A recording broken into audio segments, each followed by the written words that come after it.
You're tuned in to Women in America, the podcast that dives deep into the issues shaping gender equality in the US and beyond. Hosted by Pari and Eve, public health professionals by day and content creators by passion, we bring you expert insights and actionable strategies to push the fight for equality forward in today's America. On this episode of Women in America, pediatrician and US candidate for Senate, Dr. Annie Andrews, joins us to chat about healthcare and her race against Lindsey Graham. Let's dive in. Annie Andrews, thank you for being here today. This is pretty exciting. It's not often that I get to speak with somebody that's at head-to-head in a congressional race. I'm happy to be here. Thank you for having me. Yeah, thank you for taking the time. I'm sure things are busy in South Carolina. Tell me a little bit about it's been like on the campaign trail. Yeah, it's been a whirlwind of 4+ months. I think I decided to get in the race about 6 months ago. It feels like it's been 2 weeks and also 6 years. What is time even? What is time? That's a great question. I'm still a practicing pediatrician and, a candidate for the U.S. Senate in South Carolina and a mom of 3 school-age kids. Wow. So it has truly been a whirlwind. But every time I'm out on the campaign trail, every time I walk into a room full of motivated, frustrated but motivated, fearful but optimistic folks who are looking for change in South Carolina and in this country, I leave feeling so energized. So people keep asking me how I'm juggling all these things, and it's because of the energy I'm getting from my supporters out on the campaign trail. And, it's really a make or break moment for us as a country. South Carolina is an important part of that equation. And I just feel so motivated as a practicing physician to use my platform to push back against this, coordinated attack we're seeing on our nation's healthcare system and all this distrust that is growing within our public health system. Yeah. So to contextualize for folks, you're running against Lindsey Graham. Is that right? That's right. I'm running against 22-year incumbent Republican Senator Lindsey Graham in South Carolina. Yeah. You're running against someone who I continually am confused about why still exists in Congress. And so, right off the bat, there's something to root for there. But tell me why, you decided to run, especially in, the fact that he's been there for 22 years. There's obviously, long-standing, deep Republican roots. And I think the MAGA movement has also taken hold of several parts of South Carolina. So what is it that kind of pushed you from, just your doctor's chair into now potentially Congress? Yeah, it's not a path I ever envisioned for myself, which I think is important for people to hear because, the moment is calling us all to do new things, to be brave, to step into spaces where we don't necessarily feel inherently comfortable. And we have to take those challenges head on because our country needs us, especially as healthcare providers. So I never planned to get into politics. I've worked in children's hospitals as a pediatrician for about 2 decades now. And it really was what I saw for those first 15 years that got me off the sidelines first into advocacy, and then understanding that if we want to advocate for policies that are beneficial to America's kids and families, we have to go upstream further and engage in politics to elect the right kind of leaders who actually care about solving these problems. So once I started to understand how healthcare is related to advocacy, how advocacy is related to politics, it became really clear to me that the political space was going to be a space for me. So, at children's hospitals, I take care of kids who are struggling with food insecurity. They don't know where their next meal is coming from. I take care of kids with chronic diseases like asthma and diabetes, and their parents aren't sure if they can afford their insulin or their albuterol inhalers. Kids who are struggling with mental health crises and can't find mental health resources. Kids who spend the night in the hospital room alone, which is always so heartbreaking, but their parents are juggling multiple jobs just to put food on the table. And then, like every other pediatrician in this country, I've taken care of children with bullet holes in them. And so that is what drove me to get off the sidelines, initially in advocacy with a strong focus in gun violence prevention advocacy as a member and a leader within Moms Demand Action. And then as the further I got into it, the more I realized politics was the answer. And so I ran for Congress back in 2022 against Nancy Mace. Did not win that race, but importantly, I didn't go away. I've been fighting the same battles for kids and families in South Carolina every day since.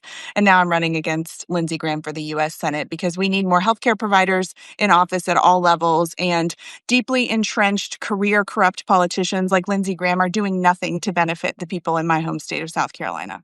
Yeah, I'm just thinking about how in normal times would be a totally straightforward concept, but right now it seems revolutionary to have people with actual qualifications at the helm of Congress, right? Like, imagine actual pediatricians making decisions about children as opposed to RFK Jr. It would be amazing. What has made you hopeful in terms of like what you're seeing in the zeitgeist, the culture? Are people sort of resonating with what you're talking about? Are they starting to see that there's something that needs to shift? Yes, I believe they are. I think it's important for folks who aren't from South Carolina, who maybe live in a nice, pretty, comfortable blue state, to understand that South Carolina is not like 80% Republican. It's like 55% on a good day Republican, 45% Democrat. So we can flip seats in states like South Carolina if we have the right kind of candidate. And, I'm so encouraged when I'm out on the campaign trail because I'm showing up in rooms in rural South Carolina, Oconee County, South Carolina, Georgetown County, Sumter County, Florence County, rooms full of people, standing room only, people who are excited to have something to be excited about, optimistic about what is possible, understanding that Lindsey Graham is not the same senator he was 22 years ago when he was first elected. He is a follower, not a leader. And he used to, in his early career, follow people like John McCain. Unfortunately, now for us, he's following Donald Trump.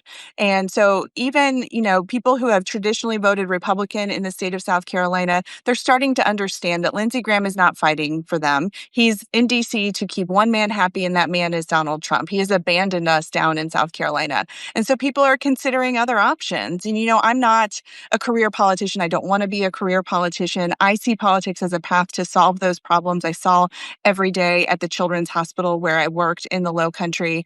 And I just want to get up there and solve some problems, serve a couple terms, and then get back to my job as a pediatrician that I love. And I think in this moment where RFK Jr. is getting headline after headline and really destroying our nation's healthcare system and our nation's public health system, like, people understand the need to have folks with a serious professional background, with serious expertise on these issues in office. And so that's, we're going to break through and we're going to shock the nation in November 2026 when I defeat a 22-year incumbent senator. Absolutely. I do want to go back to something you were saying initially when you were speaking, is that, Lindsey Graham used to follow the likes of John McCain. And something we often share on our platform that I think people are maybe starting to understand is that the Republican Party of old no longer exists, right? The Republican Party of new is not even really a party anymore. It is simply like there's an authoritarian leader and everyone else is just sort of falling in line. And the Democrats have been attempting in, I think, a few different ways to sort of push back and fight back within the realms and confines of like what's allowed within the system. But, as someone on the outside, like, I'm not running for Congress, so you definitely have some insight that I don't. But I often find that even on the days, like, I advocate online every day and I'm rooting for folks like you who are like thinking about things differently and in the ways that need to be. And I would sort of love to hear from you, just like, honestly, you're like very like real, like mom, woman, doctor take on why you chose to run as a Democrat. Because, you know, I'm hearing from a lot of young folks, and even sometimes, I'll be honest, like, even though I root for them on the daily, sometimes I'm like, wait, why are we, as in the royal we for Democrats, continuing to play a game in which our enemy has like exited, the battlefield? Like, they're playing a completely different. In fact, they're not even playing a game. They're just like exacting some sort of war. But basically, what I'm trying to say is, tell me what you think, like, you're able to sort of bring to the Democrats, what new energy you might be able to inject to a party that honestly needs some. Yes, I thank you for this question because, you're totally right. The Republican Party is not the Republican Party of my dad, of my grandfather.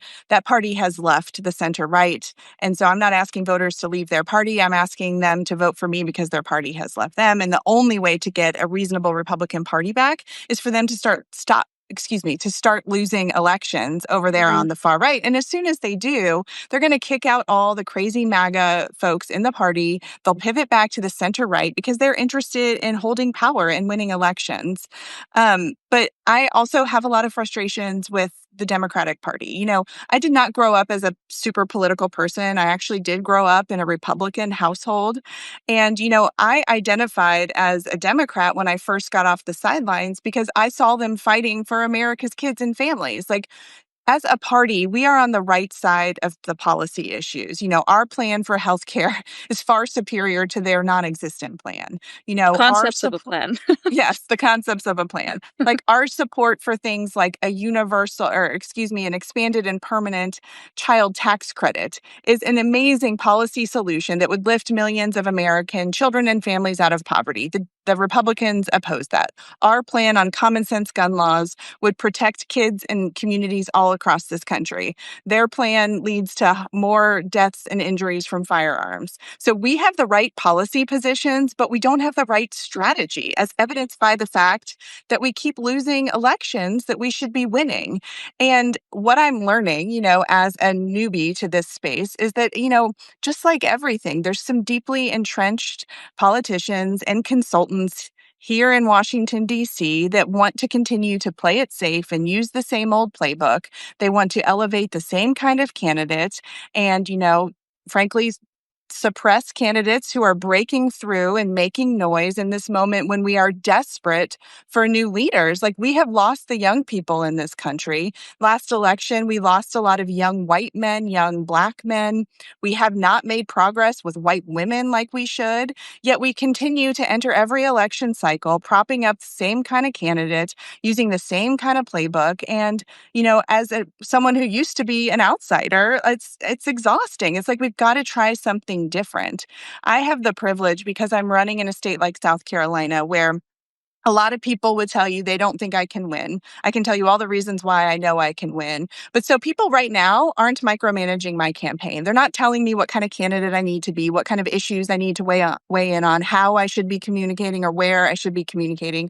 And that gives me the freedom to just be who I am. And, I would never run if I couldn't have that freedom, because I'm not going to sacrifice who I am, sacrifice my professional career, time with my children, to just be some puppet for some master leader here in DC. And we just need more candidates who are willing to sort of step up to the, push back on the establishment. And, we're desperate for leaders who can resonate and break through to these voters who we need to start winning elections. So we have the right policies. We just don't have the right strategy. I feel optimistic about what's possible because of some of the candidates that are popping up around the country who have a different messaging style, who understand the moment and are willing to meet it. How would you feel like your perspective of being in emergency rooms has sort of like prepared you for this moment? And I specifically asked that question with the lens of, we're seeing over and over again, for anyone who's paying attention, is that there's like a massive assault happening on healthcare. Mm-hmm. And that's at like levels that are obvious and levels that are subliminal as well, right? And the pushback also that is now happening on like what used to be objectively good healthcare policies is alarming. Like, the Republicans are trying to dismantle the Affordable Care Act, even though their own constituents would be so deeply devastated by that ending, right? Like, I was reading an analysis a couple of weeks ago that was saying that the average American's health insurance bill will increase by at a minimum of $700 starting Jan 1st of next year. But in some states, and I apologize, I don't know exactly what it is for South Carolina, you might, but in some states, it's actually closer to like $9,000 worth of an increase. And these are people that are on the ACA because they need healthcare access, right? And somehow Republicans have managed to sort of create a narrative that has like convinced people to vote against themselves. So, you're in ERs every day dealing with sick kids who, you're not saying this, I'm saying this, might actually be more mature than some of the people in Congress. But, I'm just curious, like, you're on the front lines and are kind of seeing maybe the impacts already of all the things that they're talking about. So how do you feel like that is sort of like either, like preparing you or pushing you further into like what you want to do next? It is, yeah, it is my aside from my own 3 children, it is my greatest motivator. I am on the front lines. I live in South Carolina, but I work part-time in Washington, D.C., and I was just on an overnight shift earlier this week. And, I'm a hospitalist, and I go down to the emergency department to meet my new patients and to admit them. And so I'm walking, through the waiting room of a pediatric emergency department here in our nation's capital earlier this week. Every time I went down there, it was more and more crowded, more sick children, more worried parents. And these are families that cannot afford to spend another dime on healthcare than they're already spending. And what what they have closed the government for, what they are advocating for is exactly what you just described, allowing these ACA tax subsidies to expire, which will double, triple insurance premiums for so many Americans. I understand it's 25 million Americans whose ACA tax subsidies will expire, doubling or tripling their premiums. 18 million of those live in states that voted for Donald Trump. So Right. your point is exactly right. These are folks who have been hoodwinked by the Republican Party. The Republican Party doesn't have a health care plan. They don't have a plan to address gun violence. They don't have any plans. They just are selling propaganda so that they can do the bidding of their billionaire donors and their corporate PACs and special interest groups. And I am hopeful that the pain that we are all feeling and we're going to feel, whether it's, grocery prices continuing to rise, our healthcare system continuing to be under assault, premiums rising, prescription drug prices rising, is going to wake some people up so they understand that they have been hoodwinked by the Republican Party and that the Democrats are out here fighting for them, which is why it's so important, going back to our point before, we need effective messengers who can clearly communicate on social media, in real life, on cable news, what it is the Democrats stand for. We have to clearly communicate it, and we also have to show some semblance of willing to fight. We have to throw sharp elbows. We cannot play nice. We cannot play by the old rules because, as you said, the Republicans have abandoned the rule book, and we're still here trying to over-explain things to the American people and say, well, like, gosh, golly gosh, darn it, we're right. Here's the data to show that we're right, and that's not breaking through. But I feel so privileged to still be able to practice as a pediatrician, to stand at the bedside of sick and injured children and their worried families and understand the struggles that they are going through. And, I think we don't talk enough about the impacts of these subsidies expiring because what's going to happen, because we don't have an insurance and individual mandate in this country, is people who are relatively healthy are going to see those premiums and drop their plans. They're not going to be able to afford it, so they're going to drop their plans. And if you understand how insurance works, that means that the healthier people are no longer going to be in the risk pools. So it's going to be sicker people. Those people's premiums are going to rise because their healthcare is more expensive.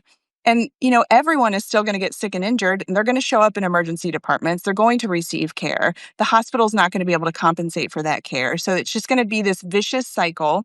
And they are just actively destroying an already broken healthcare system. And our only chance to stop this is winning elections in November 2026. Yeah, I mean, you absolutely nailed it. I think that sometimes the thing that gets lost in like the healthcare conversation for folks is like, well, if I'm not one of the 24 million or 25 million that's on the ACA, like this is not a problem, right?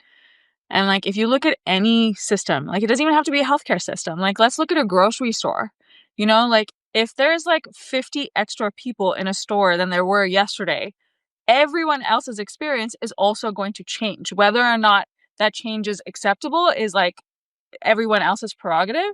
But like a rural hospital closing in, let's say, Georgia, like one random county in Georgia, actually affects what happens in the city of Atlanta, Georgia, because that means that there's a higher demand, right? And you said exactly that. But also, like healthcare systems in pretty much every developed country around the world are designed so that the society as a collective is propping each other up, right? Yeah. And like the president loves to call that communism, but he has like no understanding of what communism is because what we're saying is like in a true democracy, in a society that cares for each other, that is invested in each other's like collective upliftment, which you have to be in order to do well as a country.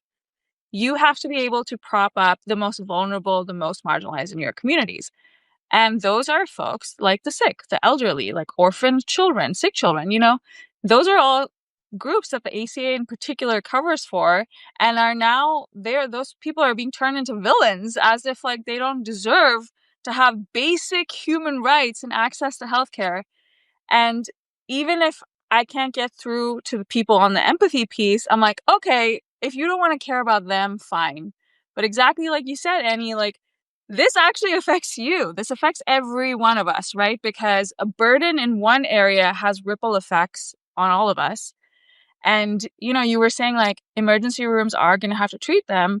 I actually like internally like prickled a little bit when you said that, because I was like, at the same time, though, Republicans are writing laws to make it so that emergency rooms no longer have to treat people, right? So I think we are very much like, I don't mean to be like, like sounding alarm bells unnecessarily, but I think that if we don't combat this, like, we are very much heading towards like a massive collapse of our health system. Mm-hmm.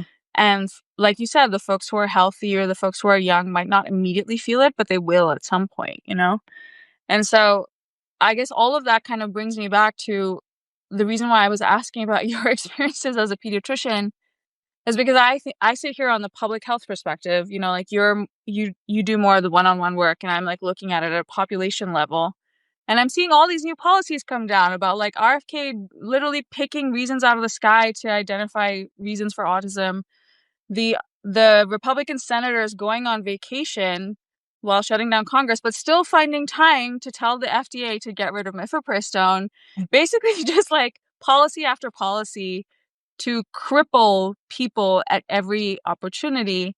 And I'm curious about, like, in South Carolina in particular, there's a bill that's been going through the state Congress for 3 years now where they're trying to rule abortion as a homicide and ban all birth control. And unfortunately, states like South Carolina, Georgia, Texas, they kind of tend to be like the reproductive health playbook for the rest of the country. Yeah. And I'm curious, like, how have you thought about potentially approaching this with, like, as you mentioned, like communities that are still along the spectrum on like where they fall on these issues? And are you like using healthcare to get to these other pieces, or is it kind of all part and parcel of the same conversation for you when you're on the ground? Yeah, I frame this conversation as medical freedom and an attack on women and a strategy to control women further. So you're right, South Carolina's state legislature is currently discussing what would be our nation's most extreme abortion ban. The bill that was discussed a couple weeks ago in our Senate Medical Affairs Committee is going to be up for discussion again sometime next month.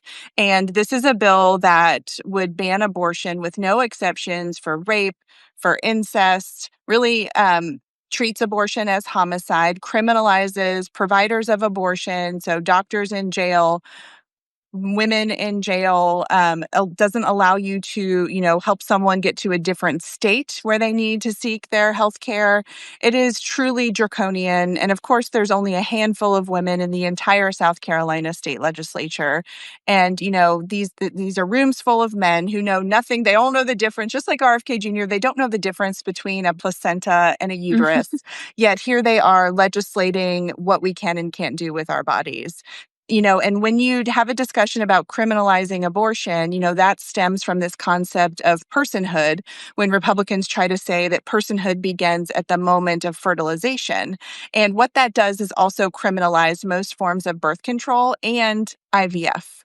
Yeah. So, as a Democrat, as a woman, as a physician campaigning in a state where this is what's happening in the state legislature, I use this to connect with women who maybe previously identified as members of the Republican Party, but they see what's coming. They see the access to IVF going away, access to birth control going away, access to emergency contraception going away. They hear these horror stories about women who are sent to jail, about women who are bleeding out in emergency department parking lots, doctors who are struggling with whether they should provide the life-saving care, knowing that it might send them to jail, hospital counsel who doesn't know how to tell doctors what to do do. And these folks have no business making any decisions about healthcare or what women do with their bodies.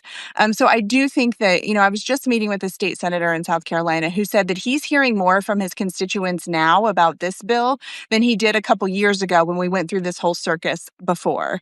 And, I do think in South Carolina, this is going to continue to get national news. It's going to continue to be an issue that is top of mind for especially female voters in November 2026. And I plan to talk about it often on the campaign trail. But, you mentioned RFK Jr. and this ridiculous, Autism. the autism stuff. Like, why is he obsessed with autism? I'm convinced. I'm starting to think he might not even know what autism is. I mean, honestly, like, you're probably right. He, he had this long career of maligning vaccines, which we know are safe and effective means to, preventable infectious diseases in children. We all thought it was going to be vaccines. Honestly, they saw polling that said the majority of Americans want them to stop attacking routine childhood immunizations. So they quickly pivoted to a word that Donald Trump doesn't know how to pronounce, which is acetaminophen. And then, the last thing I saw, which was that, circumcision in newborn baby boys, because they often get a dose of Tylenol afterwards. Now that's related to autism. Like, these men don't know how the scientific method works. They don't understand basic statistical principles. I know they don't know what a p-value is.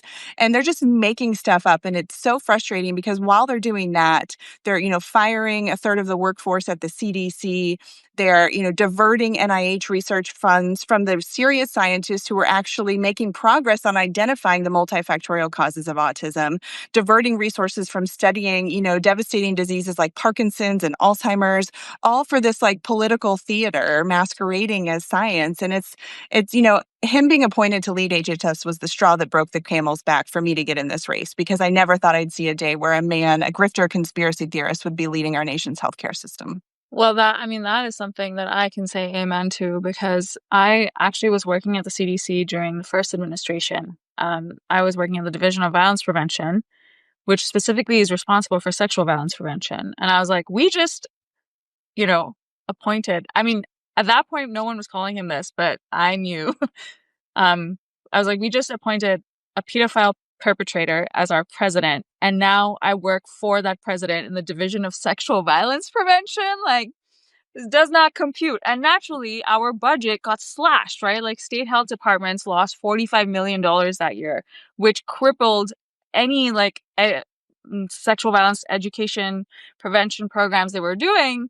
And that was actually why I was like, I need to get out, because I'm not seeing impact here and I'm seeing something else. So like, I can relate to that sentiment of yours very much. But I just wanted to express a little bit of gratitude to you, because the thing that you just said is like, you took yourself out of like the physician perspective and really looked at it like, how this is affecting our public health, right? And I think that as a public health professional myself, who talks about this a lot online and who talks about this on our platform, I think people often lose the public part of public health. Like, this is the reason why that every single person in this industry, every legitimate healthcare professional, every legitimate physician is raising alarm bells right now, is because this is going to affect everybody, right? And like you said, the people in charge, Lindsey Graham, RFK Jr., Donald Trump, they're not only not qualified, but they don't seem to have any interest in even like lending themselves to qualified voices. So we need to make sure that those qualified voices are being installed in powerful positions by electing the right folks into Congress. And so I would love to close by asking you that if you did win the race in South Carolina, what would you say would be like your top 2 priorities when you make it for your first year? When I win, when I get to DC in January 2027, my first priority is going to be, we're going to have a lot of rebuilding to do. Who knows what we're going to be walking into? But if I want to talk about what I will fight for and spend my time advocating for, the first thing is passing a permanent, fully refundable, expanded child tax credit, because it is a very simple policy solution that would relieve so much suffering amongst America's poor children and families. It would help families who are struggling to make ends meet when it was an effect during COVID. It was incredibly effective at lifting millions of American children and families out of poverty. And that should be something that is relatively easy to get broad bipartisan support for. So that is my policy priority number one. Number two, so, I got my start as a gun violence prevention advocate. I will wake up every day and fight for that issue, starting with expanded universal background checks. But I do think, we have some really bread and butter problems in this country. And so because of these devastating cuts to Medicaid, we're going to have to rebuild the Medicaid system. And the Pollyanna in me, the glass half full person in me, sees this as a potential opportunity because of the destruction they're doing to this program that is truly the backbone of children's healthcare in America. We may have the opportunity to build back a program that's better, that's easier to navigate, that's more accessible, that provides higher quality, more affordable healthcare to more American children. I often talk on the trail about how amazing it would be if, just like we have Medicare for Americans 65 and older, what if we had Medikids for all American children under the age of 18? Because investing in preventative healthcare and children's healthcare costs pennies on the dollar to investing in seniors' healthcare. And if we invest in America's children's healthcare before they're in the workforce, we will have a healthier workforce and a healthier retired population. And I believe that's something that we could start talking about. And once we get through this really dark era in American politics, because of the destruction they're doing to our healthcare system, we need to see it as an opportunity to build back something better on the other end of this. Yeah, it's almost like preventative care saves money and lives. Almost like that, isn't it? Who would have thought, right? That's what the data's been telling us for decades.